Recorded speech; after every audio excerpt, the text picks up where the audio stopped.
Ladies and gentlemen, thank you so very much for tuning in. Hope you're having a great Friday evening.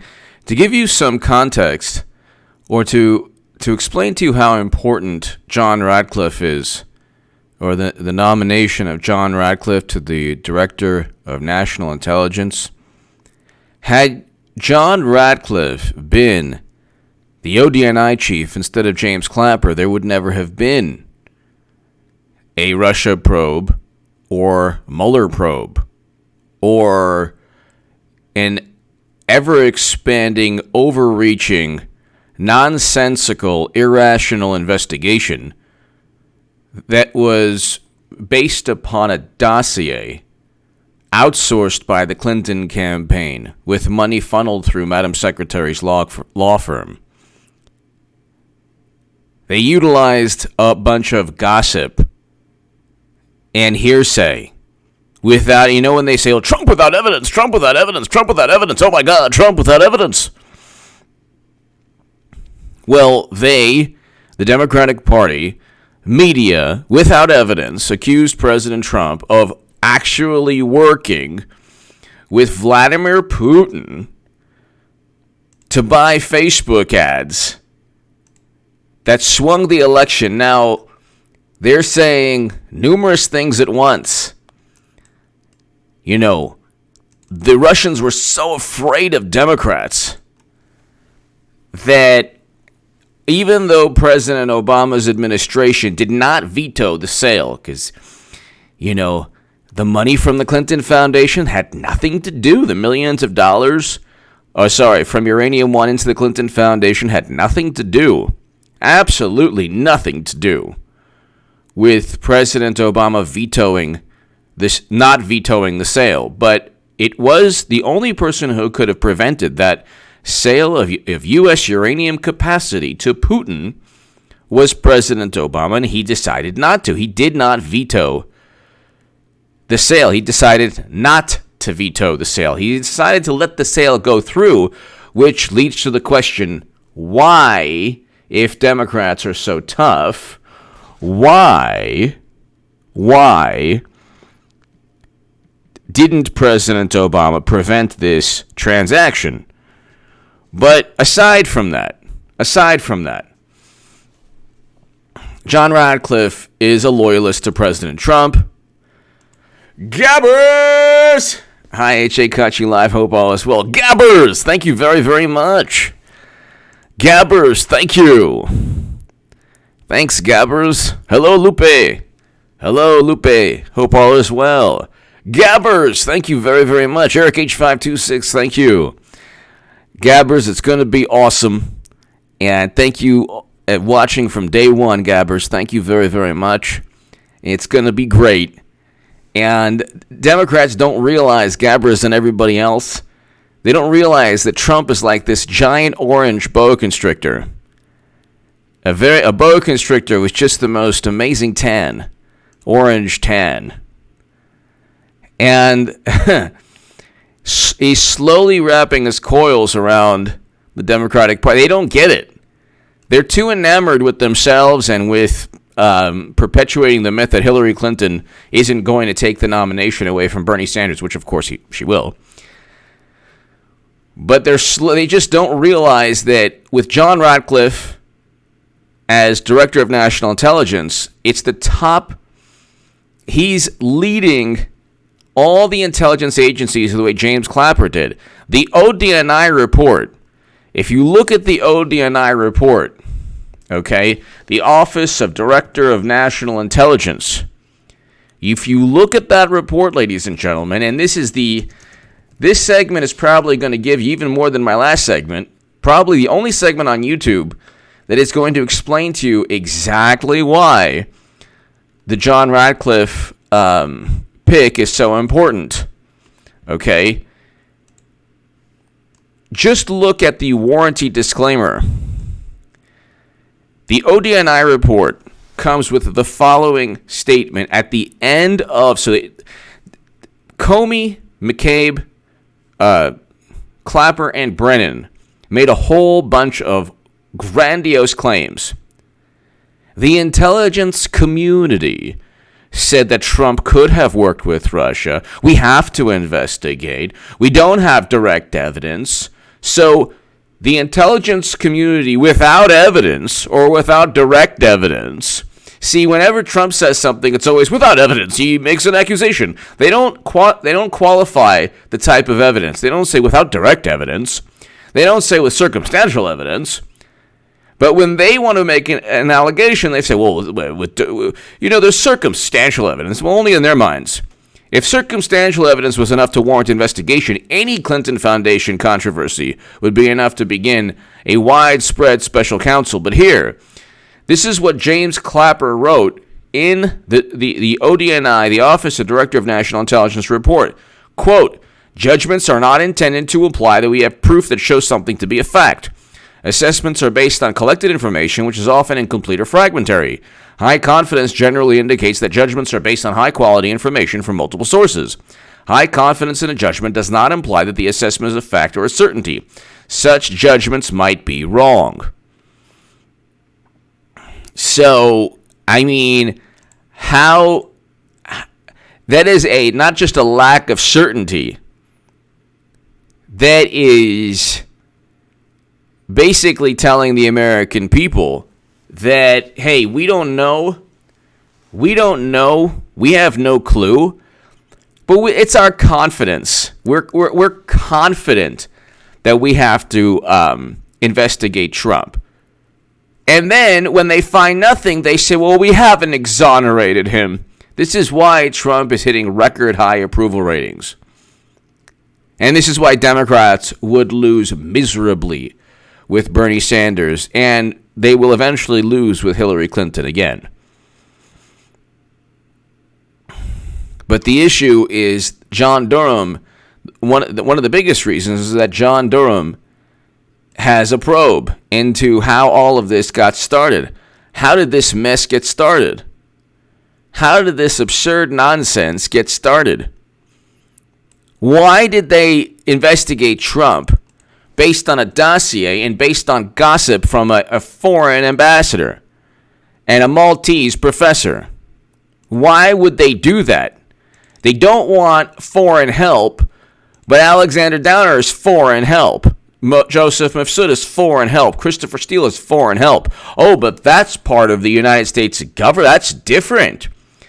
That was part of an objective, neutral, nonpartisan United States government probe. Why would the government be utilized against Trump? Well, because you look at the text messages. You have FBI agents saying, we will stop Trump. Trump is a menace. Trump needs to lose 1 million to 0. Anything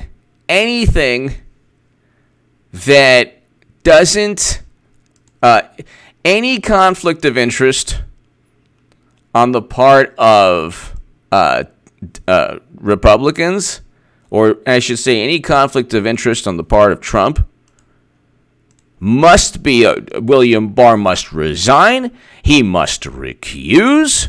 He must resign and recuse himself. I mean, this is horrendous. He has to resign and he has to recuse himself. This is really, really, really bad. How dare he, if he doesn't resign or recuse, I mean, well, what's going on? He's got to resign and recuse himself. I mean, after all, it's like, it's just not fair. He's going to be swayed by his own opinion. He has to resign and recuse himself. But if it's Peter Strzok, well, the fact that he said, we'll stop Trump, that's not that big of a deal. I mean, really, that's not that big of a deal.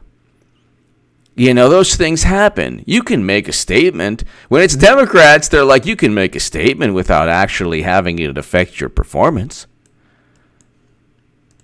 You can make a statement and you can be against Trump but still be objective. With Democrats, if you're against them, you can never, ever, ever, or if you make a statement against their most important fantasies, their most devious, irrational fantasies, like Trump could have worked with Russia, we have to investigate. then oh my god, it was our intelligence community. Who cares? This is what I never understood. Republicans should have simply said, who cares? They're wrong. Why is it so bad to simply say, yeah, this is wrong? This assessment is wrong. Why is that so difficult to say for Democrats? Because obviously the assessment or the judgment by Comey and Clapper and Brennan, the judgment fit their narrative. So there you go. The judgment fit their narrative, so that's why they just wanted to keep it going. Daniel Bogdan, thank you. The Many Faces of Hillary. There's an audio tape. Hilsey Bob talking about bankers 2016. Public and private face. That's right. Of politicians, you should make it party repertoire. She's the killer. Yes, Daniel Bogdan. Also, Daniel, thank you very much. There's also, regarding the public and private face issue, there's actually, Daniel, a really interesting, thank you very much, by the way, Daniel. There's a really interesting why Clinton needs to be two-faced. They actually wrote an article, this is opinion, October 22nd, 2016, why Hillary Clinton needs to be two-faced. So it's not enough that they defended the fact that Clinton never told the truth, while with Trump, they're like, this is a post-truth moment. This is a post-truth moment. They actually wrote about, they actually defended that statement, and they actually said, well, you know, it's cool. So they said politics is just like sausage being made. And then they wrote, is it hypocritical to take one line in private, then adjust or deny it in public? Of course, but maintaining separate public and private faces is something we all do every day. So don't you love how we tell annoying relatives we enjoy their visits, thank inept waiters for their rotten service, and agree with bosses who we know are wrong? Don't you love, like, the best part of evaluating Clinton, both Clintons, is pretending that they have more in common with us than the reality of the infinite number of differences they have. So when people say, well, she's not running, they don't want to imagine a person so narcissistic, with unbridled ambition not seen since Attila the Hun, that they'd stop at nothing for political power. They don't want to imagine, like, this megalomaniac who would stop at nothing to become president. So that's why they're like, well, you know, she would never run, you know. Daniel Bogdan, thank you so very much. Public and private face of politicians, exactly. Hilsebub, definitely. That's one of the great lines of all time, because, you know, Trump has less of a difference between a public and private face than any of the Democrats. The Democrats, their whole thing is don't look at our track record. Look at what we aspire to be. Because if you looked at their track record, the wide chasm, gulf, you know, space between their public and private faces, or their record and their rhetoric, the difference between their record and their rhetoric completely undermines their entire, all their arguments. On climate change, well, why don't you vote on some legislation? Oh, well, you know what? So they tried to vote. They actually voted. So before I get to that, so why Hillary Clinton needs to be two-faced? This is October 22nd, 2016, the New York Times.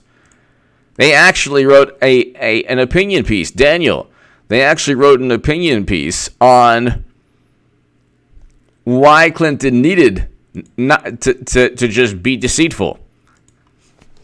Whereas Trump, every day, it's Trump without evidence. He said it without evidence, everybody.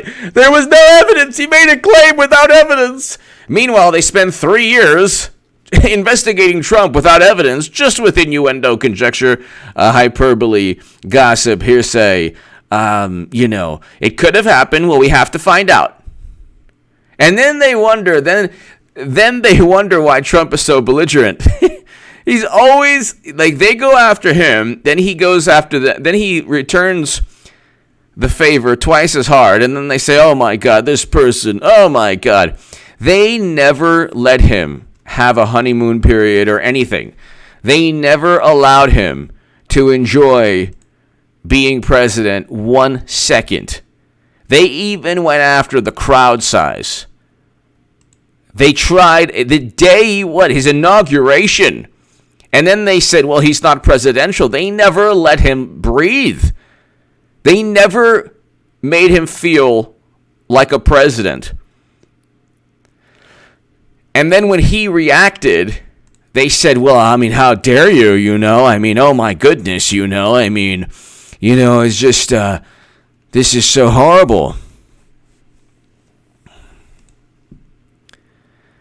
You're talking about a political party that right now is not only in disarray, it's slowly dissolving. Trump urges South Carolina Republicans to vote for Bernie Sanders. Oh, wow. This is amazing. I'm reading this right here.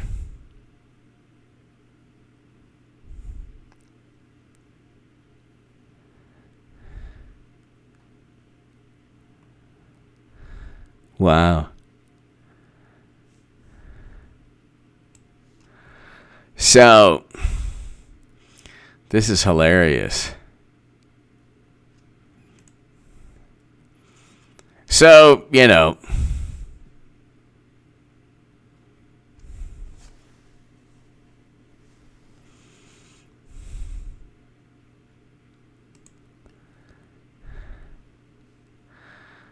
Trump urges President Trump is urging Republicans to vote in South Carolina's Democratic primary on Saturday for the weakest candidate, determining that it is Vermont Senator Bernie Sanders. Trump, hosting a rally in South Carolina on Friday, asked his crowd to help him pick the recipient of GOP votes in the open primary. I assume this is okay from a campaign finance standpoint, Trump joked before carrying out his poll. He asked audience members to cheer for the Democrat. They'd prefer be the easiest, Sanders or former Vice President Biden. I think Bernie has it. Asking one more time for supporters to cheer for either Vice President Biden or Sanders, Trump confirmed they think Bernie is easier to beat. Bernie would actually be perhaps a bit tougher to beat than Biden, but he wouldn't be as tough to defeat as Clinton, who all three would lose. Clinton will eventually lose to Trump again. And when she loses to Trump, it's going to be, hey, a gutsy woman, no big deal. And Clinton is going to become nominee, whether it's at the brokered convention or a month before she runs or she runs after the brokered convention. She's going to be nominee. You're talking about somebody who is going to be nominee. Getting to the Durham Probe, John Durham, William Barr, President Trump, John Ratcliffe, everybody from the entire intelligence community under President Trump, especially after he wins re-election, because they're not going to, even if Democrats had a candidate that was more viable than Clinton, the economy is still good. What's happening in the stock market now is just complete hysteria. It's not based on any evidence that the economy is tanking. To the contrary, the economy is doing well, very well, better than at any point under President Obama's tenure. So,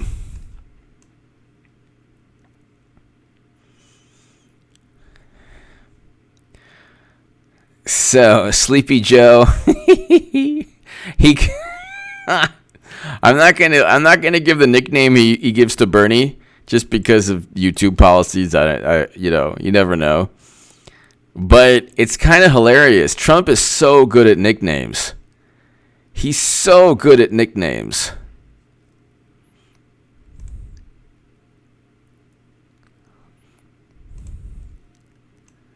So it's like, it's kind of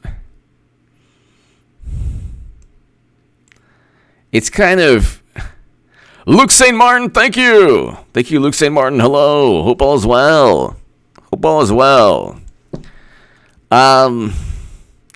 Mini Mike is gone. I think he's gone. He doesn't have a chance. I hear Mini Mike, by the way, has left. He's basically given up. That's what I hear. He gave up. I hope that's what I hope what I said keeps him in. Trump omitted from his bash spree.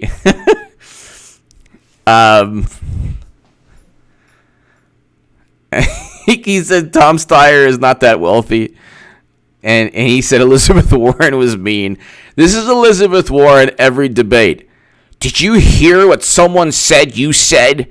Someone said you said this. Someone said you said that. So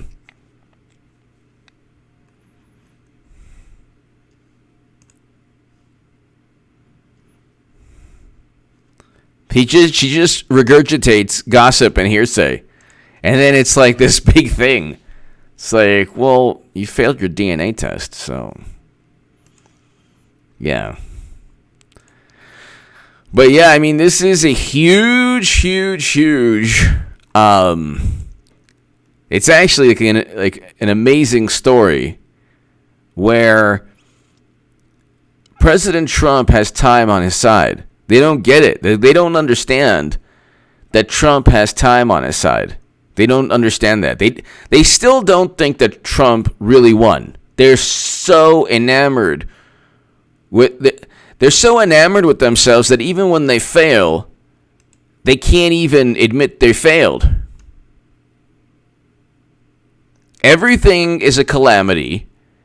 Every single issue is a calamity. There's like not an issue that there's nothing where they can look at and say, okay, well, let's just not blame Trump or not not try to pin this on Trump. Like they wouldn't even look. They wouldn't even give him a day.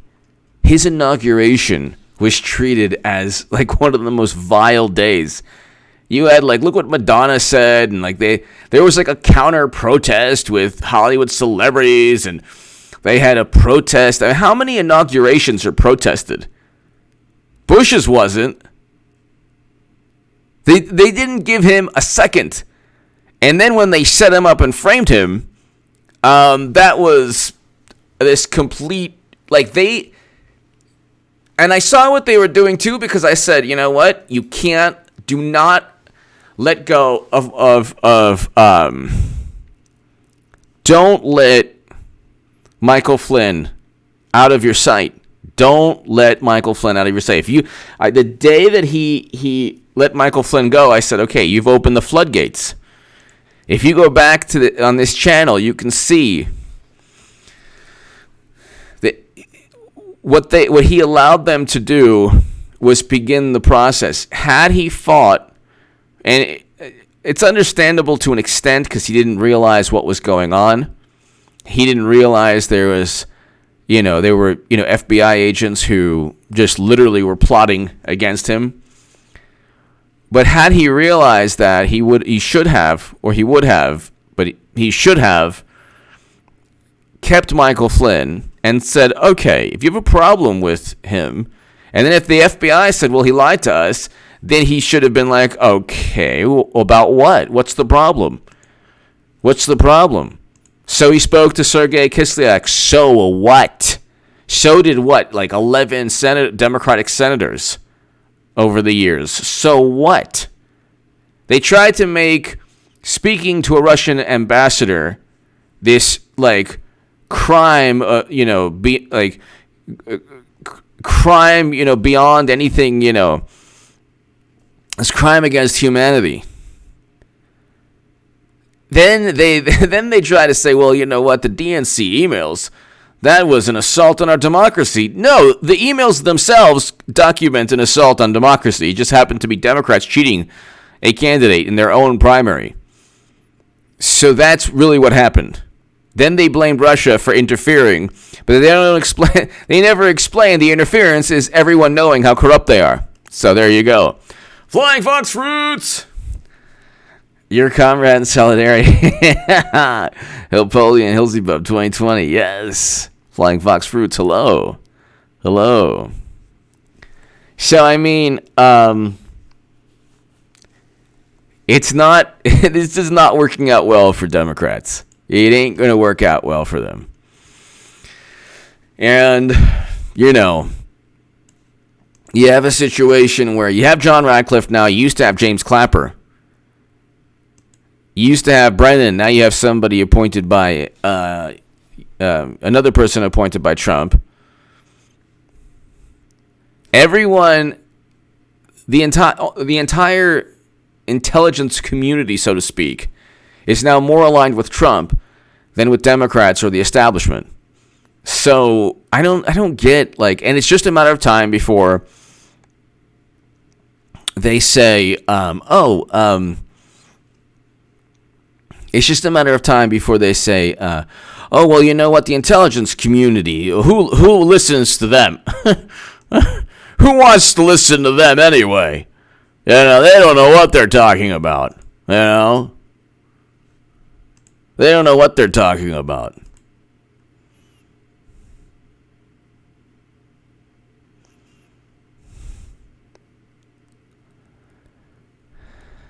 So, I mean, it's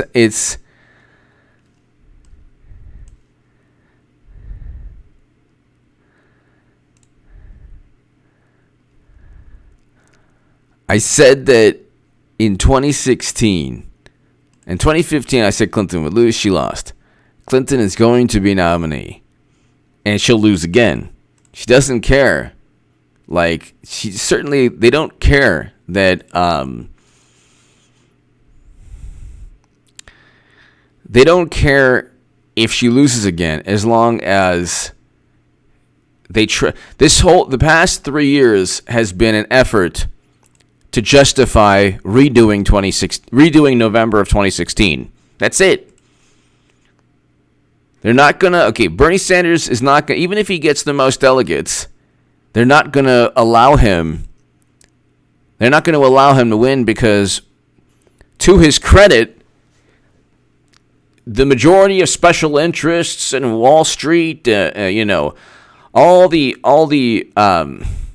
gigantic... biggest donors giving to the Democratic Party, they don't want Medicare for all. I mean, it's not like he in many ways he would get money out of the Democratic Party, not so much the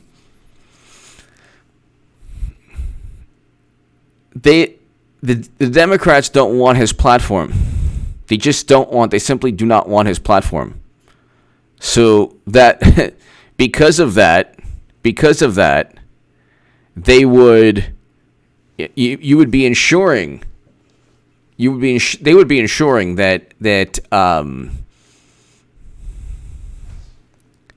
the party tanks in terms of fundraising.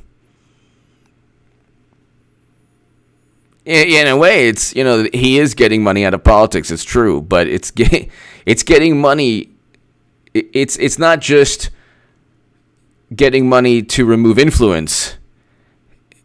People are not going to give to Democrats, and these superdelegates consist of people who are lifelong Democratic politicians who make their money from politics.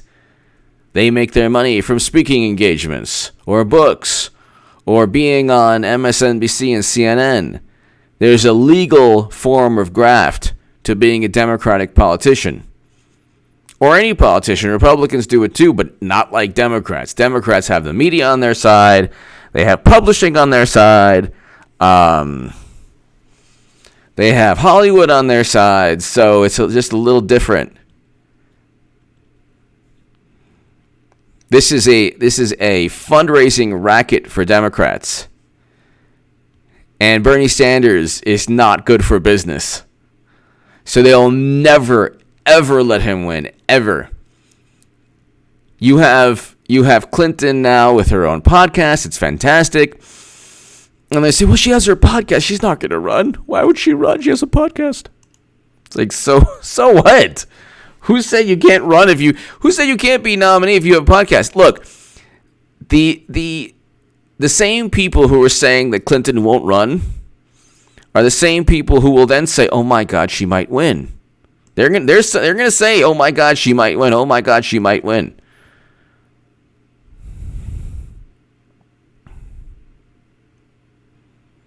So,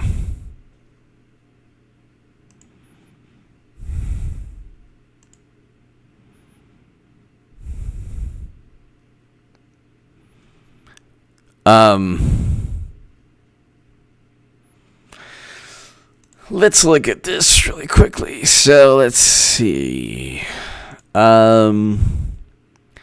If you look at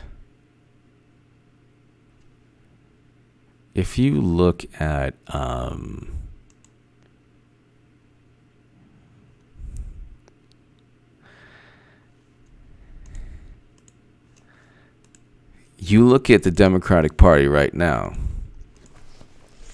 Bernie Sanders should run away with it. He's not going to be allowed to win.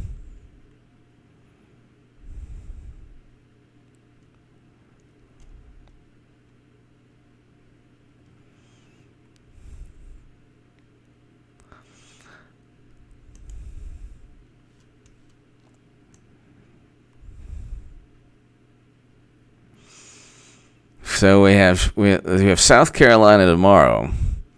If Bernie doesn't win South Carolina, if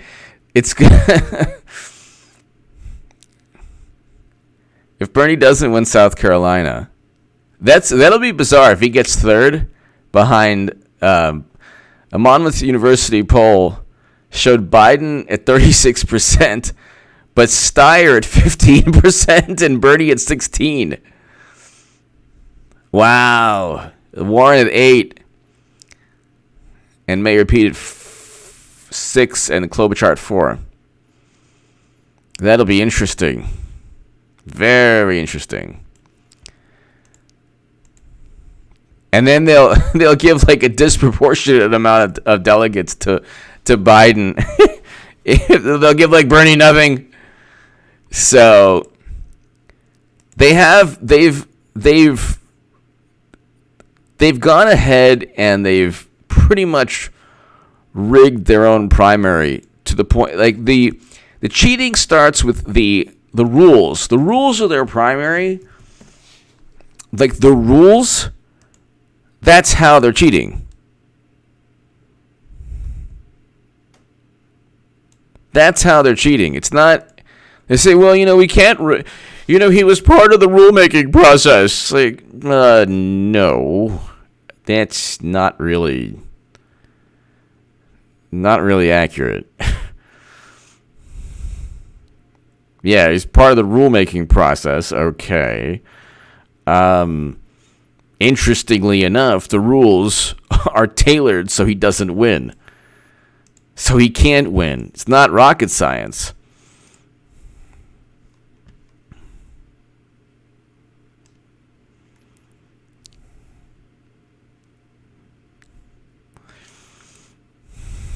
It's all a theatrical performance. That's it. This is just a theatrical performance. That's it. Once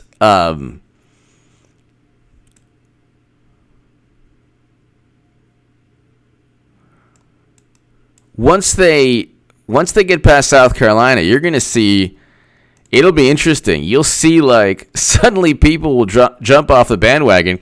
And they're insidious. What they might do is they'll cheat. Bernie Sanders.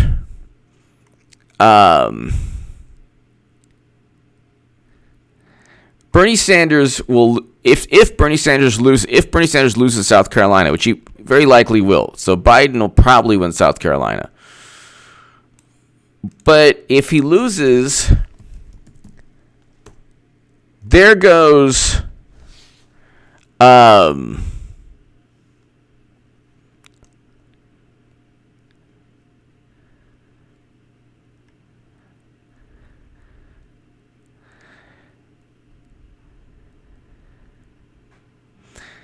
if he loses, there goes the what'll happen is the following. They'll follow it up with, okay, now Bernie can't win. He doesn't have what it takes to actually win the entire country. And then they'll follow it up also, if he doesn't win, with like some kind of horrendous negative story. And then Bernie will be like, oh my God, the media! Are you going to believe the media? It's like, you used it against Trump for a long time. You use that same media. Flying Fox Fruits! Bernie versus Bloomy Buffett, HSC in China. Flying Fox Fruits, thank you. They'll be like, oh, you used that same media to try to take down President Trump. And this is what I don't understand. This is like something I think is going to be very interesting. Democrats online are already laying the groundwork. They're setting the foundation for Bernie Sanders supporters are unhinged. Oh my God, look what's going on with Bernie supporters. But see, Bernie Sanders never stuck up for Trump supporters. Democrats tried to paint the supporters of President Trump as the most horrible people on the planet, to the point where Trump supporters couldn't even wear a Make America Great Again hat. And it's like now they're doing the same thing they did to Trump supporters to Bernie supporters. The voters of Bernie Sanders are actually, in aggregate, nicer online than the I'm With Her Clinton supporters. David Brock spent over $1 million utilizing accounts online, profiles online, to go after people who disagreed with Madam Secretary. So they engage in the most insidious tactics, and then when they do, Flying Fox Fruits, stay vigilant, comrades. HSC's return is imminent. Yes. When they engage in the same tactics, it's like, oh my God, how dare you?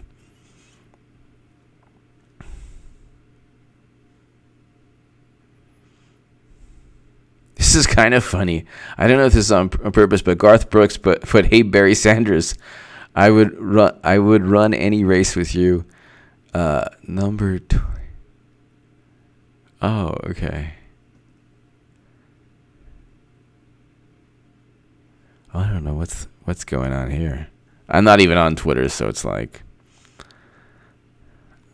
thank God.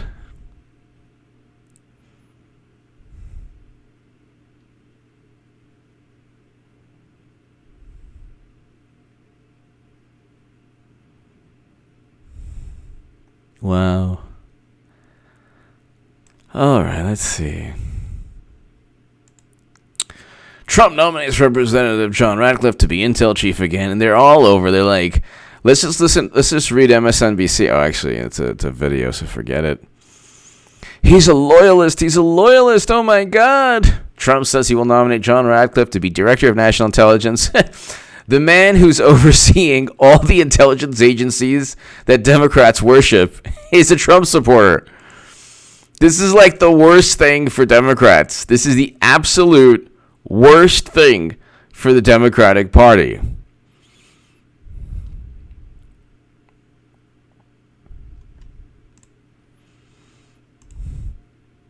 I will say this about the new kind of generally Bernie supporters are just like the supporters of any like online, the average Trump supporter is probably the most respectful, nicest type of person online, really.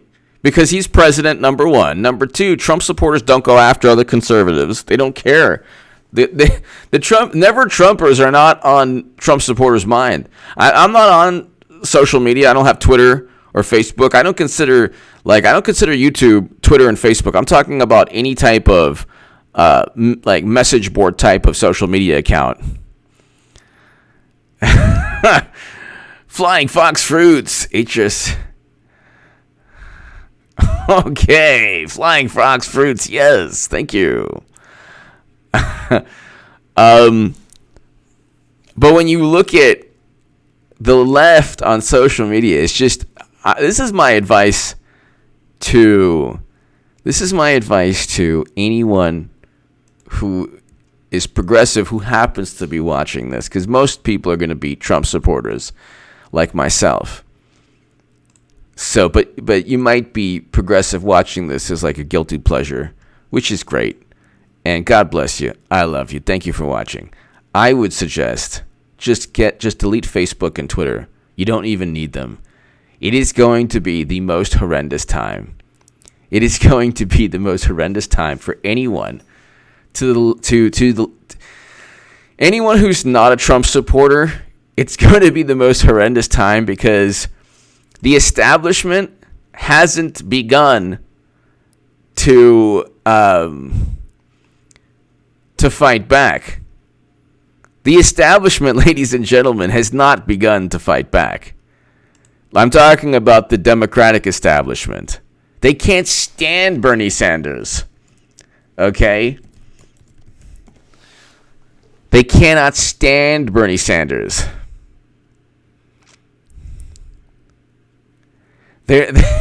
All of them are calling Bernie Bros the big...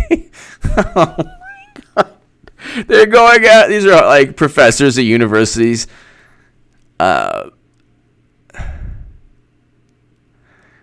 then the New York Times, no, not Sanders, not ever. It's not going to be long before... If Bernie loses South Carolina, which he probably will, they're going to follow that up with the most vicious media attacks on Bernie. That's why I told people this is not rocket science. The only thing standing in the way, because Biden and Bloomberg and Warren and Mayor Pete and Klobuchar, they're running for Hillary Clinton. That's it. They're not running for themselves. You think Amy Klobuchar really believes that she'll win the presidency? Does anyone believe that she believes? No.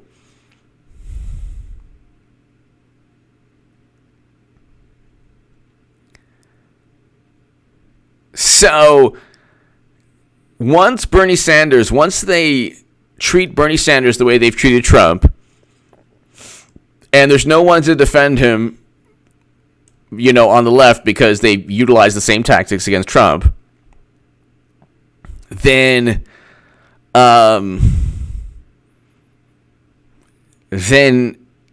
it's done. Then Madam Secretary can simply, come in a month before, 2 months, or the day of the convention. It doesn't matter. Hillary Clinton's going to be the nominee.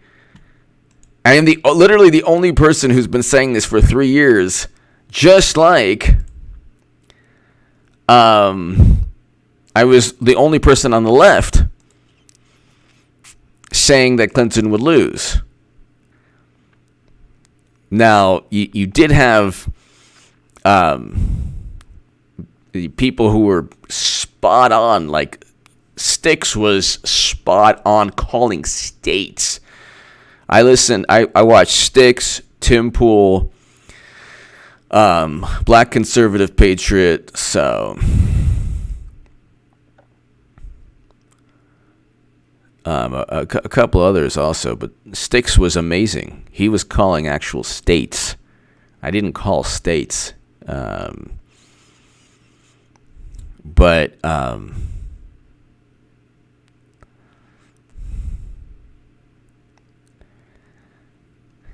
There, if you look at hashtag Bernie Bro, it's Democrats who are going all out with the most venom, spewing the most venom and vitriol. Oh my God, this is horrible. I can't unsee that, unfortunately. Oh my God.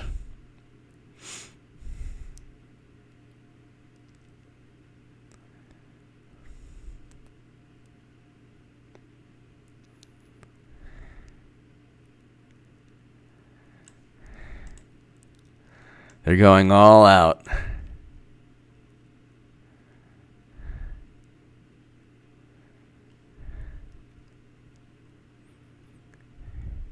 Sorry, this is from the chairman of the Democratic Coalition, formerly campaign chair for President Obama.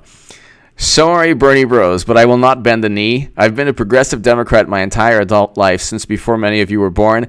I'm going to vote for a Democrat who can defeat Trump in November, not a radical socialist who will lose badly. There's too much at stake. I told you. What did I tell you? It's not even going to take... This is happening pretty quickly. All they need to do, Elizabeth Warren needs to she'll make up another, thing that they live on gossip anyway. And Bernie utilized gossip and hearsay and conjecture and innuendo against Trump.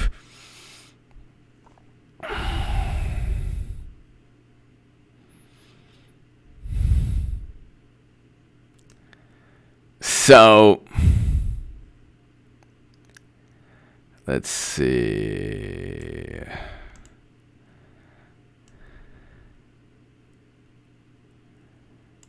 All right, hold on one second. Let's see.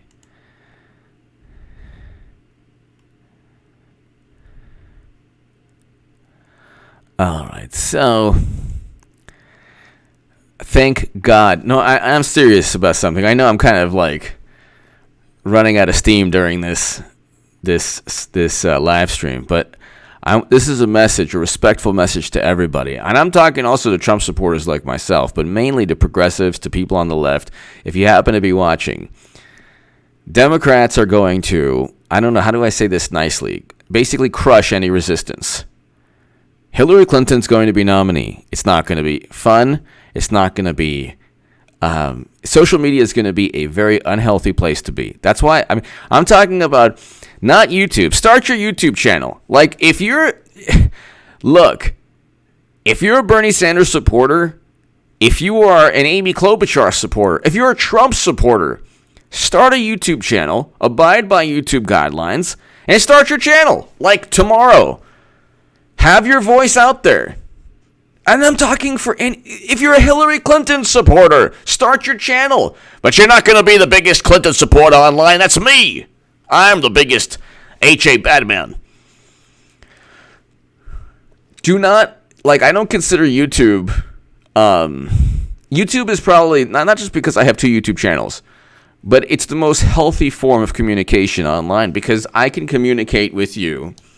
And I'm very lucky because I have a comment section that has been with me mostly from 2016 onward. So I have the best comment section in all of YouTube, I think. There are no trolls.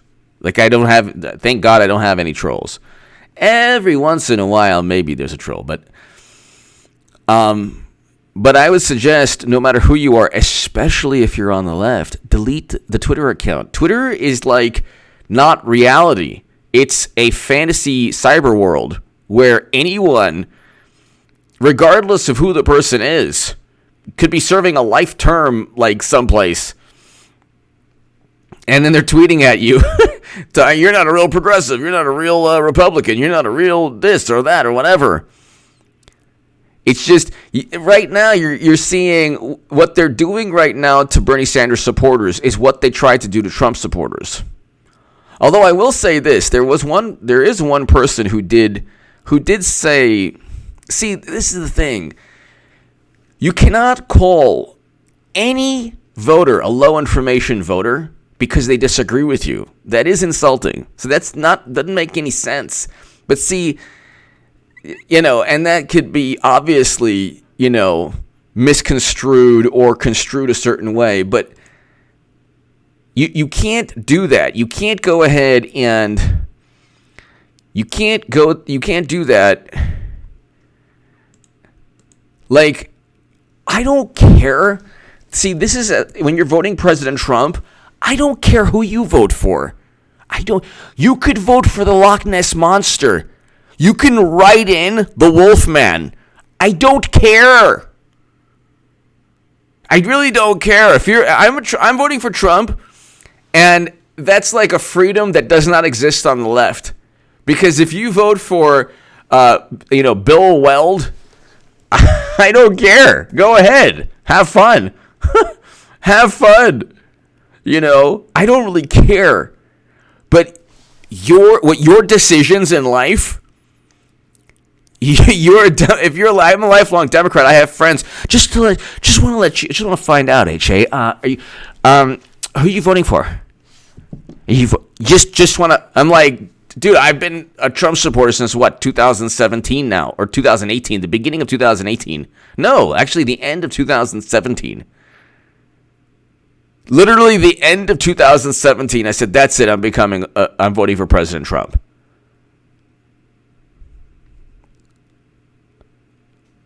And so they're like, the people are still like, so just say, if Bernie wins, he's not going to win. He's not going to win. Look what they did to Mayor Pete. Like, the second that he won Iowa, it was like, just horrendous. But see, that's what the left does. It's not unique to Bernie Sanders supporters, although I will say, I never thought I would say this, but there are certain, I would say maybe certain Bernie Sanders supporters that perhaps are going, like, they're taking, just go Bernie or bust. You don't have to, talk about your love for socialism. Just go Bernie or bust. Just say, I will not vote for Democrats, and that's it. That'll be the most dramatic, the strongest stance against cheating. You don't have to do anything else. In some cases, Bernie Sanders supporters have taken it too far an extreme. But generally, they're just the same as I'm with her supporters. They're just the same as anyone else. I think the Trump supporters online, if you look at the level of vitriol, it's like a lot less than anyone on the left. You have Warren supporters versus Bernie supporters. You have Warren and Bernie supporters versus Biden supporters. You have Klobuchar supporters versus Mayor Pete. They're all over. They just can't get along. That's why I say just delete.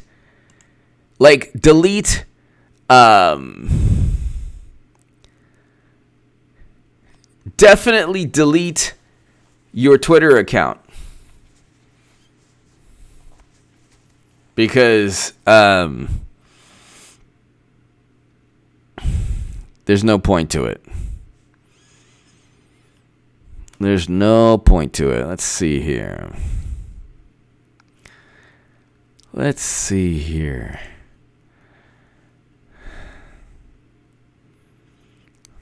They're calling Bernie Sanders a cult leader.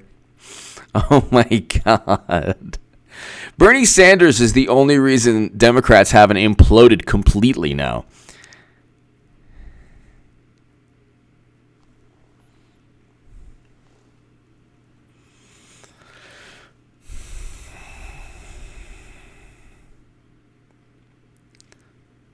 Bernie Sanders, instead of simply saying, you cheated me, stop cheating me, he said Russia interfered, it wasn't that I was cheated.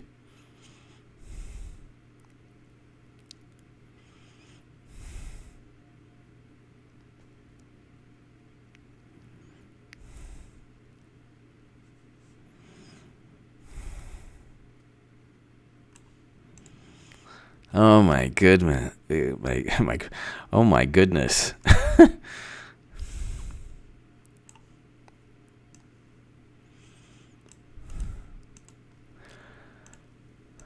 So yeah, definitely delete those.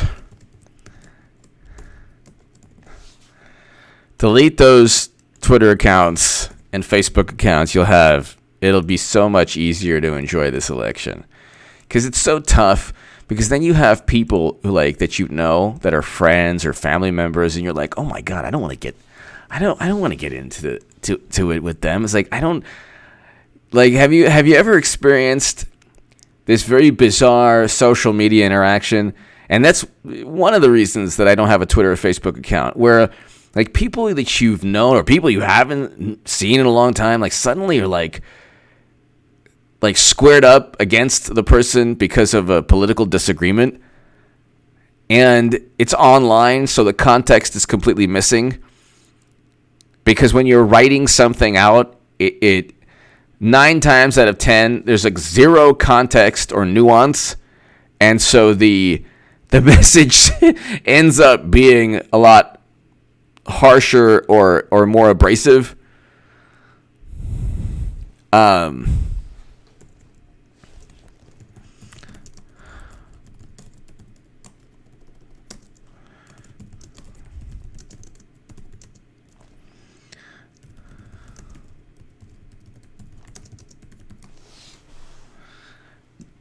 Yeah, so that's one reason to not be online.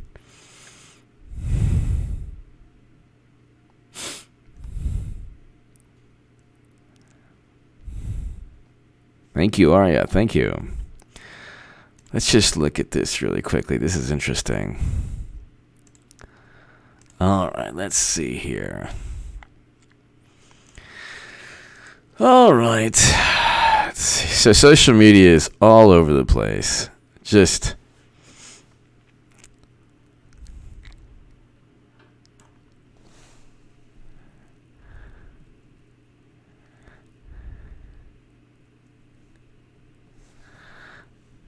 they just can't they can't stand Bernie Sanders.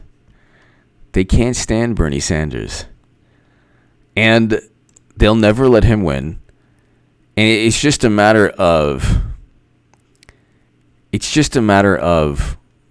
when they Bucolic Buffalo! Bucolic Buffalo! Thank you. Thank you, Bucolic Buffalo. Thank you.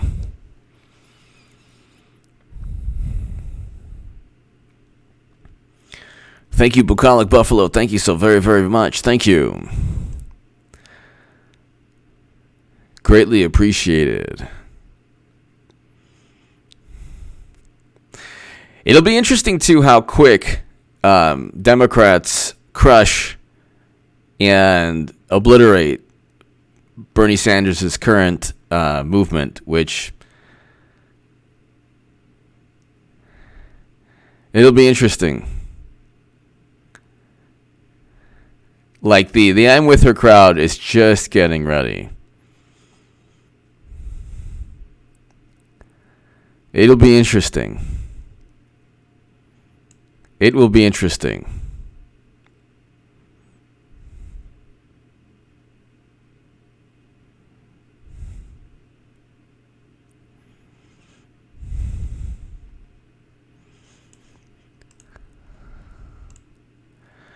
If Bernie doesn't win South Carolina, then the media narrative will change. They'll say that he can't win more conservative states. He has no chance. And then they'll probably add, Elizabeth Warren will be like, oh, I heard you said something. You said something, Bernie, I heard you said something horrible. And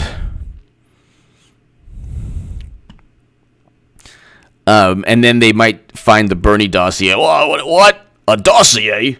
A Bernard dossier? What's going on here? How dare you insinuate that I enjoy that kind of activity?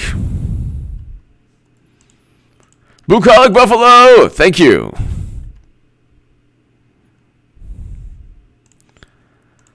I'm just waiting.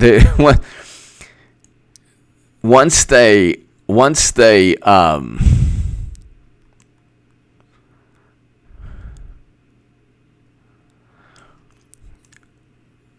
it'll be really interesting how they do away with, and Bernie Sanders like saved that political party. This is Trump today. The Dems are working hard to take the prize nomination away from Bernie. Backroom politics, which Bernie is not very good at. His people will not let it happen again. Oh, he definitely will. His people will definitely let it happen again. 90% of Bernie voters will vote Democrat no matter what. And then they'll, See, the thing is, they're obviously going to lie and cheat Bernie Sanders. The big issue is if they make it believable enough for the average Bernie Sanders supporter to believe. Like, if they make it palatable, so it depends. Like, they can accuse him, he worked with Russia. And there'll be outrage with Bernie Sanders. Outrage. I mean, outrage among Bernie voters. But Bernie Sanders spread the same myth for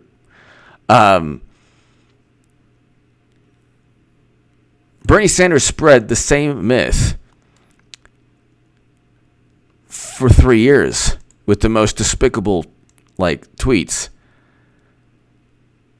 Spread the same myth.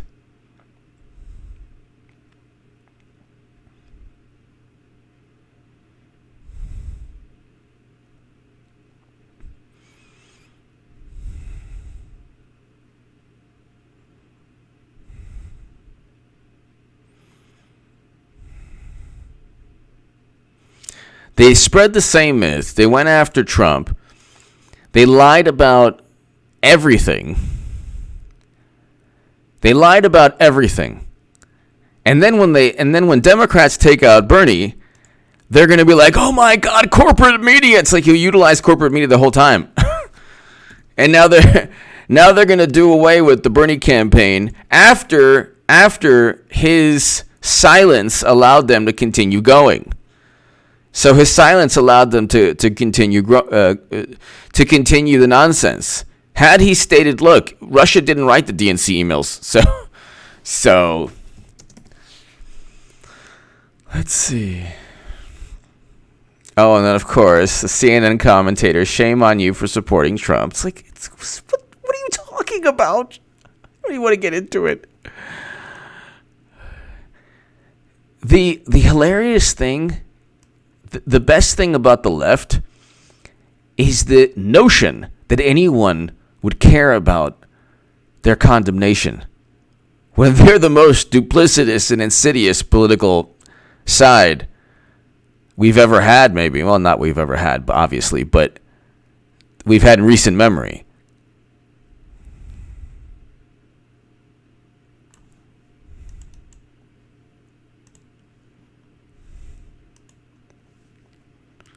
Like, nobody cares. Like, how dare you? You did this. Like, yeah, you know what? Record low unemployment, record low Black and Latino unemployment, First Step Act, first president to step foot in North Korea.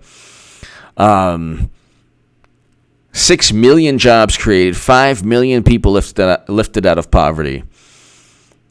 It's pretty good. The economy is great. Foreign policies, he's reversing 16 years of foreign policy. Failed foreign policy, removing, and not. I mean, that's the most important part for me: the reversal of of an interventionist foreign policy. And then they say, "Well, he hasn't done it yet." It's like, well, every time he wants to do something or says that he's going to do something, Democrats and media say, "Well, it has to be an orderly withdrawal." It has to be an orderly withdrawal.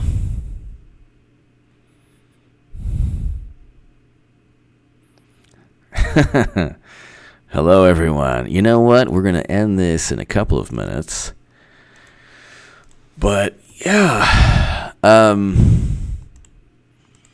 It'll be very, very interesting to see what happens. Tomorrow's going to be an interesting day.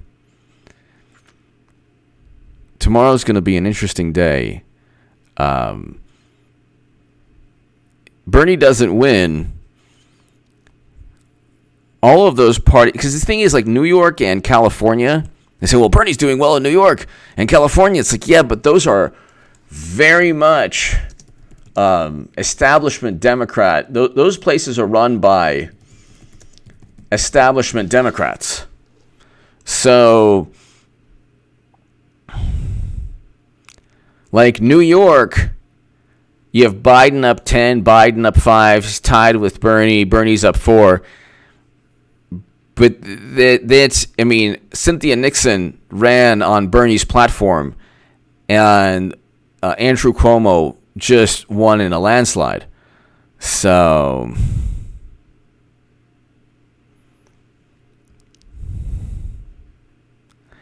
California, Bernie can win California, but see, if Warren and Biden, they'll get close, or Bloomberg, they get close. It depends also, like, you have what's going to take place. South Carolina, you have South Carolina, and you have any negative story. If Bernie loses South Carolina, and they combine that with a negative story on Bernie Sanders, Democrats are insidious. That will seriously harm Bernie's campaign. And that's one thing Democrats could do. At the end of the day, Hillary Clinton is going to be nominee. And everyone who talked a big game is going to vote for Clinton on the left. And she'll lose again to Trump, but it'll be lucrative. And if you think it's absurd, just ask yourself if you ever believed that Russia would buy Facebook ads. Okay? That Facebook ads purchased by Russia would swing the election.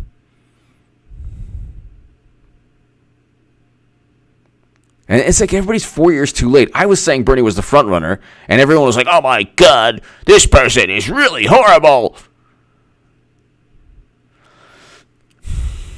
Now they're saying Bernie's the front runner. I was saying, no, Bernie was the front runner then, and Clinton was going to lose. She lost.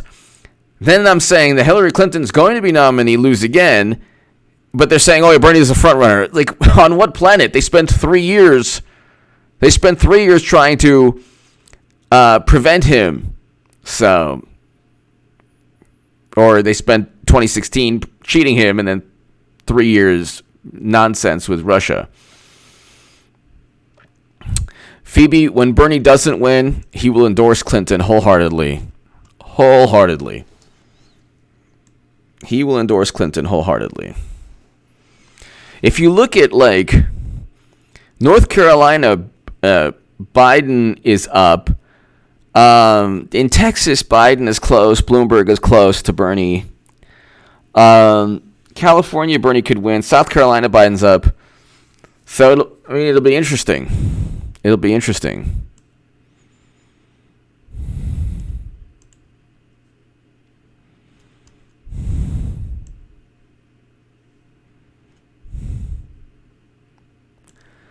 Let's look at this right here. Okay. All they have to do is get Bernie Sanders with less than 50% of delegates. That's it. You get Bernie Sanders with less than 50% of delegates, then it's game over. Then in the second round, they vote for Madam Secretary. It's pretty clear. Pretty clear cut. I'll be the only person saying this on the planet. Just like on the left, I was the only person saying that Clinton was going to lose.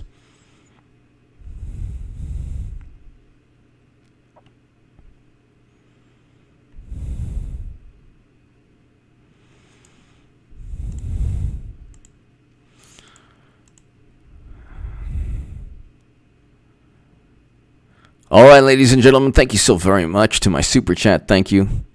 Ladies and gentlemen, have a wonderful, wonderful evening. Thank you so very much. And have a great, great evening, everyone. I'll see you tomorrow. Thanks, everybody. See you tomorrow. Tomorrow's going to be very interesting. Thank you.